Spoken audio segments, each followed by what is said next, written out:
Assalamualaikum warahmatullahi wabarakatuh. Kami dari kelompok 10 dengan anggota yang pertama Siska Melaini dengan NPM 203403164, yang kedua Sri Wahyuni dengan NPM 203403178, dan yang ketiga Mutiara dengan NPM 203403190. Kami di sini akan membahas mengenai investasi jangka panjang. Adapun materi yang akan dibahas diantaranya, yang pertama yaitu investment in bond, yang kedua pengertian bond, yang ketiga pembelian bond, dan yang keempat pembukuan premium dan diskon. 1. Investment in bond. Obligasi merupakan surat utang negara yang diterbitkan oleh entitas pemerintahan atau perusahaan dengan jangka waktu tertentu.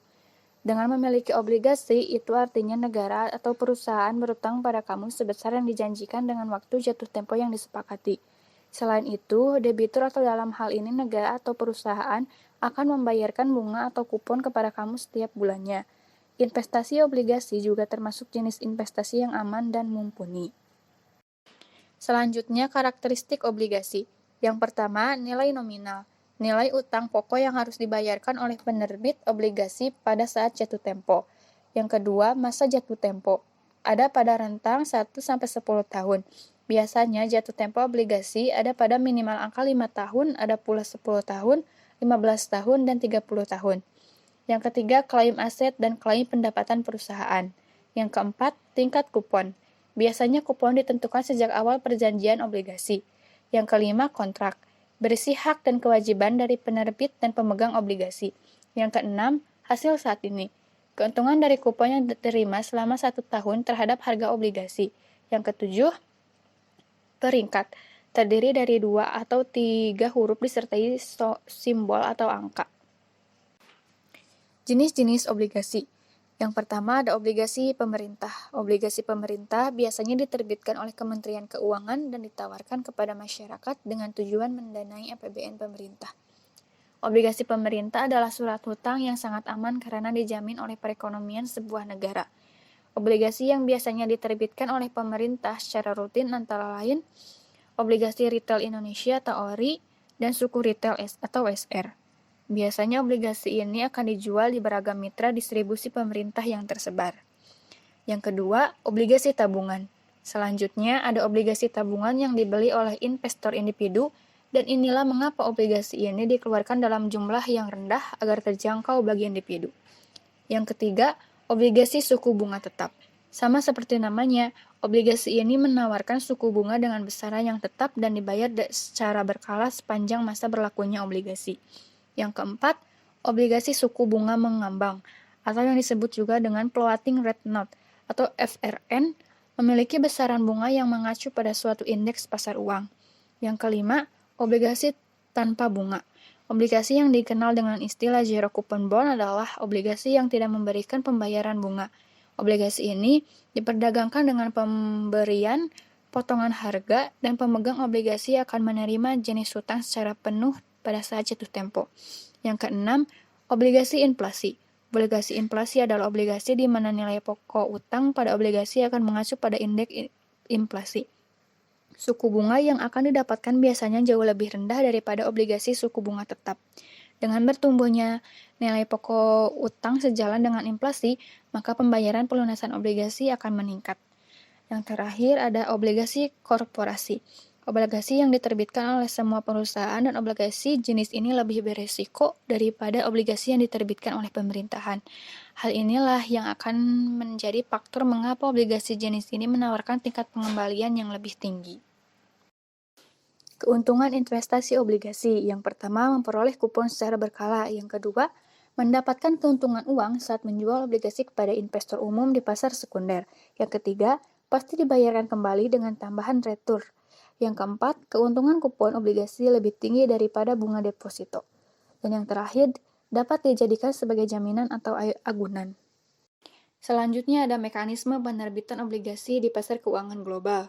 Yang pertama ada lelang.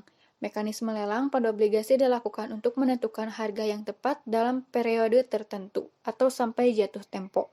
Yang kedua, penjaminan emisi. Mekanisme penjaminan emisi pada obligasi merupakan suatu kegiatan transaksi di pasar uang oleh pihak yang turut menjamin dan bertanggung jawab apabila terjadi kegagalan dari debitur. Yang ketiga ada penerbitan khusus.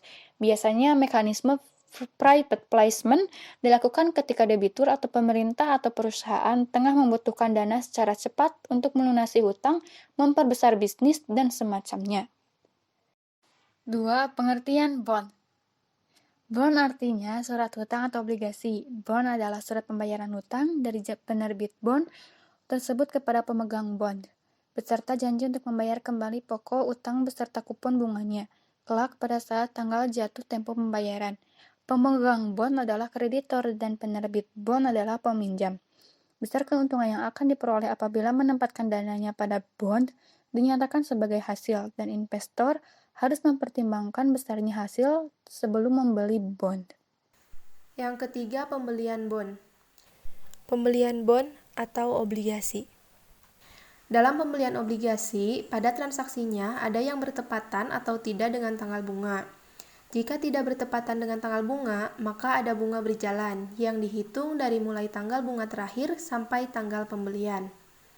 Pada saat pembelian, rekening investasi dalam obligasi didebit sebesar harga perolehannya, yang mana harga perolehan sama dengan harga beli ditambah ongkos-ongkos yang dikeluarkan sehubungan dengan pembelian. Berikut merupakan contoh pembelian obligasi, yaitu pada 1 Maret 2016 dibeli obligasi PTFF dengan nominal sebesar 10 juta rupiah, bunga 9%, kurs 104, provisi dan materai sebesar 300.000. Bunga dibayar setiap tanggal 1 bulan 2 dan tanggal 1 bulan 8. Lalu jatuh temponya pada tanggal 1 bulan 2 2019. Perhitungannya, yang pertama harga perolehan, yaitu harga beli dengan cara menghitungnya nilai kurs dikali nilai nominal. Jadi 104/100 dikali 10 juta rupiah sama dengan 10.400.000 rupiah. Ditambah dengan provisi dan materai sebesar 300.000 rupiah. Maka harga perolehannya sebesar 10.700.000 rupiah. Selanjutnya menghitung bunga berjalan dari tanggal 1 bulan 2 sampai tanggal 1 bulan 3, yaitu 1 bulan. Cara menghitungnya 1/12 dikali bunga yaitu 9%, lalu dikali nilai nominalnya sebesar 10 juta rupiah, jadi sama dengan 75.000 rupiah. Maka kas yang dikeluarkannya yaitu harga perolehan sebesar 10.700.000 rupiah ditambah bunga berjalannya sebesar 75.000 rupiah, jadi sama dengan 10.775.000 rupiah. Dari perhitungan dimasukkan ke dalam jurnal perolehan obligasi pada tanggal 1 bulan 3. Jurnalnya yaitu investasi dalam obligasi didebit sebesar 10.700.000 rupiah, pendapatan bunga didebit sebesar 300.000 rupiah, dan kas dikredit sebesar 10.775.000 rupiah. Berikutnya terdapat jurnal penerimaan bunga pada tanggal 1 bulan 8. Cara menghitungnya yaitu 6/12 yang terhitung dari tanggal 1 bulan 2 sampai tanggal 1 bulan 8 dikali besarnya bunga 9% dikali nilai nominalnya yaitu sebesar 10 juta rupiah, maka penerimaan bunganya sebesar 450.000 rupiah. Jurnalnya yaitu kas didebit sebesar 450.000 rupiah dan pendapatan bunga dikredit sebesar 450.000 rupiah. Selanjutnya terdapat penyesuaian pada bunga berjalan karena tanggal bunganya tidak tepat pada tanggal akhir periode akuntansi, maka diperlukan jurnal penyesuaian terhadap bunga yang belum diterima. Cara menghitungnya yaitu 5/12 yang terhitung dari tanggal 1 bulan 8 sampai tanggal 31 bulan 12 dikali besarnya bunga 9% dikali nilai nominalnya yaitu 10 juta rupiah. Maka bunga yang belum diterimanya sama dengan 375.000 rupiah. Jurnalnya yaitu piutang bunga didebit sebesar 375.000 rupiah dan pendapatan bunga dikredit sebesar 375.000 rupiah. Berikutnya terdapat jurnal pembalik pada 1 Januari, yaitu jurnalnya pendapatan bunga di debit sebesar Rp375.000 dan piutang bunga di kredit sebesar Rp375.000. Lalu, pada tanggal 1 bulan 2 terdapat jurnal penerimaan bunga. Cara menghitungnya yaitu 6/12 yang terhitung dari tanggal 1 bulan 8 tahun 2016 sampai dengan tanggal 1 bulan 2 tahun 2017 dikali besarnya bunga 9% dan dikali nilai nominalnya sebesar Rp10 juta. Maka jumlah penerimaan bunganya yaitu sebesar Rp450.000. Jurnalnya kas di debit sebesar Rp450.000 dan pendapatan bunga di kredit sebesar Rp450.000. Begitupun seterusnya, terdapat jurnal penerimaan bunga setiap tanggal 1 bulan 2 dan tanggal 1 bulan 8 dengan cara perhitungan yang sama. Hal tersebut dilakukan sampai tanggal jatuh tempo yaitu pada tanggal 1 bulan 2 tahun 2019. Materi keempat tentang pembukuan premium dan diskon. Premium dan diskon. Dalam pembelian obligasi, apabila ternyata harga perolehan tidak sama dengan nilai nominal obligasi, maka akan terjadi premium dan diskon. Premium obligasi disebut pula agio obligasi. Terjadi apabila harga perolehan lebih besar daripada nilai nominal obligasi. Diskon obligasi atau disagio obligasi terjadi bila nilai nominal obligasi lebih besar daripada harga perolehan obligasi. Premium maupun diskon diamortisasi sepanjang umur obligasi, sehingga pada tanggal jatuh temponya obligasi nilai buku investasi jangka panjang, obligasi akan menunjukkan jumlah yang sama dengan nilai nominal obligasi. Selanjutnya perhitungan. Amortisasi premium dan diskon dihitung dengan cara menghitung jumlah agio atau disagio dibagi dengan umur obligasi. Telah dijelaskan sebelumnya, apabila harga perolehan lebih besar daripada nilai nominal obligasi, maka disebut agio.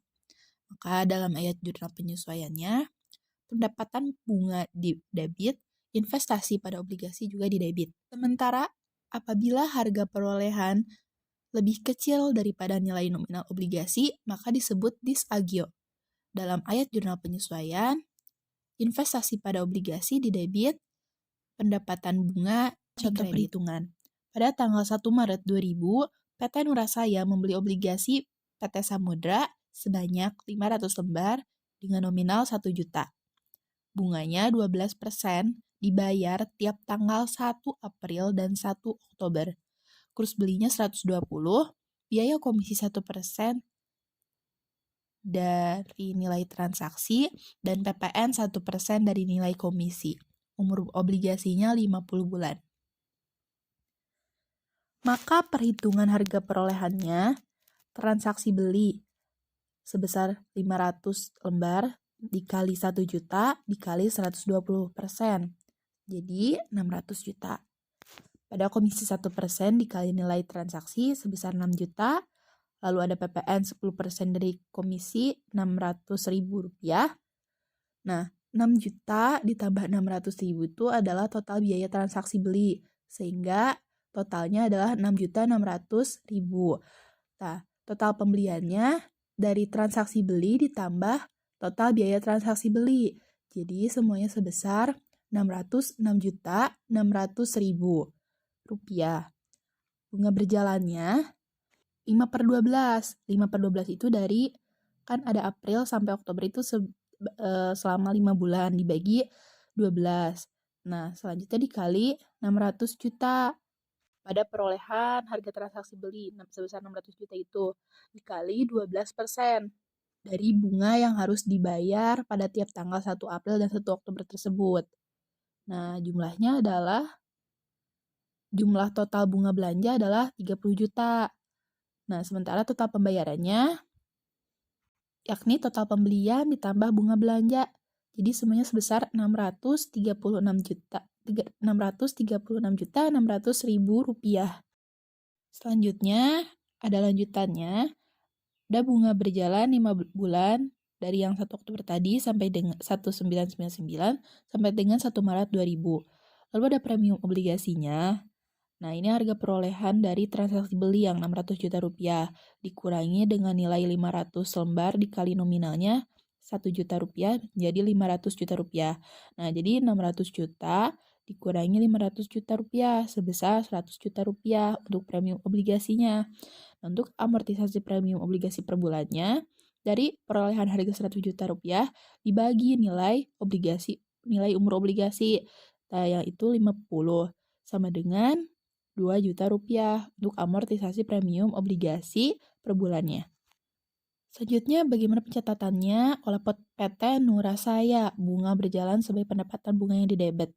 Ditulis pada tanggal 1 Desember dengan keterangan investasi jangka panjang obligasi PT Samudra sebesar Rp606.600.000 pada debit, pendapatan bunga sebesar Rp30 juta pada debit, dan kas pada kredit sebesar Rp636 juta. Selanjutnya akan ada contoh untuk penjurnalan dengan transaksi-transaksi. Pada tanggal 1 April 2000 menerima bunga obligasi sebesar Rp36 juta. Pada tanggal 1 Oktober 2000 menerima bunga obligasi sebesar Rp36 juta. Pada tanggal 31 Desember 2000, amortisasi premium obligasi 10 bulan dari bulan Maret hingga bulan Desember 2000 sebesar Rp10 juta. Pada tanggal 31 Desember 2000, penyesuaian pendapatan bunga yang masih harus diterima 3 bulan, yakni pada bulan Oktober sampai bulan Desember, sebesar Rp18 juta. Pada tanggal 2 Januari 2001, jurnal pembalik untuk penyesuaian bunga. Nah, berikut adalah transaksi yang di jurnal. Nah, pada tanggal 1 April 2000, ada kas pada pendapatan bunga sebesar Rp36 juta. Lalu pada tanggal 1 Oktober 2000, ada kas pada pendapatan bunga sebesar Rp36 juta. Pada tanggal 31 Desember 2000, ada pendapatan bunga pada investasi jangka panjang sebesar Rp10 juta. Pada tanggal 31 Desember 2000, piutang pendapatan bunga pada pendapatan bunga sebesar Rp18 juta. Pada tanggal 2 Januari 2001, ada pendapatan bunga pada piutang pendapatan bunga sebesar Rp18 juta. Selanjutnya untuk contoh perhitungan diskon, ada PT Angkasa Cemerlang membeli obligasi dengan biaya perolehan sebesar Rp49.735.000. Sedangkan nilai nominal obligasinya sebesar Rp50 juta, sehingga perusahaan memperoleh diskonto senilai Rp265.000. Oleh karena itu, diskonto obligasi harus diamortisasi sepanjang kepemilikan, bersamaan dengan penerimaan bunga obligasi. Pada tanggal 1 April 2012, PT Angkasa Cemerlang menerima bunga obligasi 6 bulan senilai Rp4.500.000 didapatkan dari 6/12 dikali 18%, yaitu nilai bunganya dikali Rp50 juta. Pada saat yang sama, PT Angkasa Cemerlang juga mendebit akun investasi jangka panjang untuk mengamortisasi diskonto obligasi. Maka perhitungan amortisasi per bulannya didapatkan jumlah diskonto obligasi 50 juta dikurangi 49.735.000 rupiah, jadi Rp265.000. Jangka waktunya untuk 53 bulan. Untuk penerimaan bunga obligasinya 1 April 2012, 6 bulan, kas sebesar Rp4.500.000 di debit dengan piutang bunga obligasi sebesar Rp750.000 di kredit, dan pendapatan bunga sebesar Rp3.750.000 di kredit. Investasi jangka panjang sebesar Rp25.000 di debit, pendapatan bunga obligasi sebesar Rp25.000 di kredit. Sehingga amortisasi diskonto obligasi untuk 5 bulannya 5 dikali Rp25.000. Selanjutnya ada pencatatan dalam satu jurnalnya, kas sebesar Rp4.500.000 di debit, dan investasi jangka panjangnya sebesar Rp25.000 di debit. Pada piutang bunga obligasi sebesar Rp750.000 di kredit, dan juga pendapatan bunga sebesar Rp3.775.000 di kredit. Ini adalah penerimaan bunga dan amortisasi diskonto obligasi. Lalu pada 1 Oktober 2012, PT Angkasa Cemerlang akan menerima bunga obligasi 6 bulan senilai Rp4.500.000 dan sekaligus melakukan amortisasi diskonto obligasi selama 6 bulan senilai Rp30.000 yang didapatkan dari 6 dikali 5.000. Maka penerimaan bunga dan amortisasi obligasi selama 6 bulan kas sebesar Rp4.500.000 di debit dan investasi jangka panjang obligasi di debit sebesar Rp30.000 pada pendapatan bunga obligasi sebesar Rp4.530.000 di kredit. Selanjutnya, apabila obligasi dari PT Sumber Rejeki yang dimiliki oleh PT Angkasa Cemerlang sampai jatuh tempo pada 1 April 2016, perusahaan PT Angkasa Cemerlang akan menerima pelunasan sebesar nilai nominal obligasi yaitu sebesar Rp50 juta pada saat jatuh tempo. Lalu ada amortisasi diskonto dan nilai obligasinya. Nah, pada tanggal 1 November 2011, saldo awal investasinya dikosongkan dan amortisasi diskontonya juga dikosongkan. Nah, saldo akhir investasi obligasi nilai bukunya sebesar Rp49.735.000. Nah, lalu masuk pada bulan April, tanggal 1 April 2012. Ada saldo awal investasi itu sebesar Rp49.735.000. Nah, ada amortisasi diskonto nih, Rp25.000 tadi tambah. Jadi hasilnya sebesar Rp49.760.000 pada saldo akhirnya. Lalu dilanjut dengan 1 Oktober 2012, saldo awal investasi Rp49.760.000, amortisasi diskontonya Rp30.000. Lalu saldo akhirnya Rp49.790.000. Berlanjut hingga bulan April 2016 dengan nilai amortisasinya sama sampai akhir. Nah, pada tanggal 1 April 2016, saldo awal investasinya sebesar Rp49.970.000. Pada ada amortisasi diskontonya sebesar Rp30.000 dan nilai saldo akhir investasi obligasinya atau nilai bukunya itu sebesar Rp50 juta. Selanjutnya ditulis bahwa pelunasan obligasi pada tanggal 1 April 2016 di kas sebesar Rp50 juta di debit, pada investasi jangka panjang obligasi sebesar Rp50 juta di kredit. Mungkin cukup sekian yang dapat kami sampaikan. Mohon maaf apabila terdapat kesalahan dalam penyampaian materinya. Terima kasih. Wassalamualaikum warahmatullahi wabarakatuh.